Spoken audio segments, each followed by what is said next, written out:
Hello, നമുക്കിന്ന് ബ്രെഡും ചിക്കനും വെച്ചിട്ടൊരു സ്നാക്ക് ഉണ്ടാക്കിയാലോ? വേണമെങ്കിൽ നമുക്കിതിനില്ലേ ബ്രെഡ് പോക്കറ്റ് എന്നെല്ലാം വിളിക്കാം. അപ്പോൾ അതിനായിട്ടൊരു പാനിലേക്ക് കുറച്ച് ഓയിൽ ഒഴിച്ച് കൊടുക്കുക. പിന്നെ ജിഞ്ചർ ഗാർലിക് പേസ്റ്റ് ഇട്ട് കൊടുക്കുക. അതൊന്ന് മൂത്ത് വരുമ്പോൾ നമുക്കതിലേക്ക് ഉള്ളി, സോൾട്ട്, പിന്നെ ഗ്രീൻ ചില്ലി ഇതെല്ലാം കൂടിയിട്ട് നന്നായിട്ടൊന്ന് സോട്ട് ചെയ്തെടുക്കാം.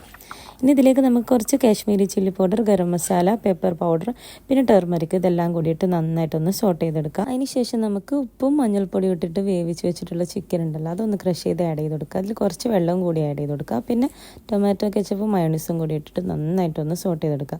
അവസാനമായിട്ട് കുറച്ച് കൊറിയാണ്ടർ ലീവ്സും കൂടി ആഡ് ചെയ്ത് നന്നായിട്ടൊന്ന് മിക്സ് ചെയ്താൽ നമ്മളുടെ ഫില്ലിങ്സ് റെഡിയായി. ഇനി നമുക്ക് ബ്രെഡ് ഡിപ്പ് ചെയ്യാൻ വേണ്ടിയിട്ടുള്ള ഒരു ബാറ്റർ റെഡിയാക്കിയെടുക്കാം. ഇനി കടലമാവിൽ കുറച്ച് മുളക് പൊടിയും സോൾട്ടും വെള്ളവും കൂടി ഒഴിച്ചിട്ട് നന്നായിട്ടൊന്ന് മിക്സ് ചെയ്ത് അതൊരു സൈഡിലോട്ടേക്ക് മാറ്റാം. ഇനി അടുത്തതായിട്ട് നമുക്ക് ചിക്കൻ ഫില്ലിങ്സ് ബ്രെഡിൻ്റെ മുകളിലെല്ലാം ഒന്ന് അപ്ലൈ ചെയ്ത് കൊടുക്കാം.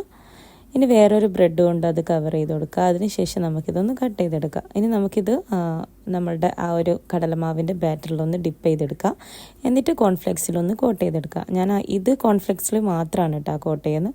അടുത്തത് ഞാൻ കോൺഫ്ലെക്സും കോൺഫ്ലോറും മിക്സ് ചെയ്തിട്ട് അതിലും ഡിപ്പ് ചെയ്തെടുക്കുന്നത് കാണിക്കുന്നുണ്ട് കേട്ടോ. ഇതിൽ നിങ്ങൾക്ക് ഏതെങ്കിലും ഒന്ന് ഫോളോ ചെയ്യാം. ഇനി നമുക്കിത് നല്ല ചൂടുള്ള എണ്ണയിലിട്ടിട്ട് ഒന്ന് ഫ്രൈ ചെയ്തെടുക്കാം. അപ്പോൾ ഇത്രയേ ഉള്ളൂ, വളരെ സിമ്പിളാണ് കേട്ടോ. നല്ല ടേസ്റ്റിയും അതുപോലെ നല്ല ക്രിസ്പി ആയിട്ടുള്ളൊരു സ്നാക്ക് തന്നെയാണ്. അപ്പോൾ എല്ലാവരും ഒന്ന് ട്രൈ ചെയ്ത് നോക്കിയിട്ട് ഫീഡ്ബാക്ക് അറിയിക്കുക. പിന്നെ നമ്മളുടെ ഈ ഒരു ചാനൽ പുതുതായിട്ട് കാണുന്നവരുണ്ടെങ്കിൽ ഒന്ന് ഫോളോ ചെയ്ത് സപ്പോർട്ട് ചെയ്യുക.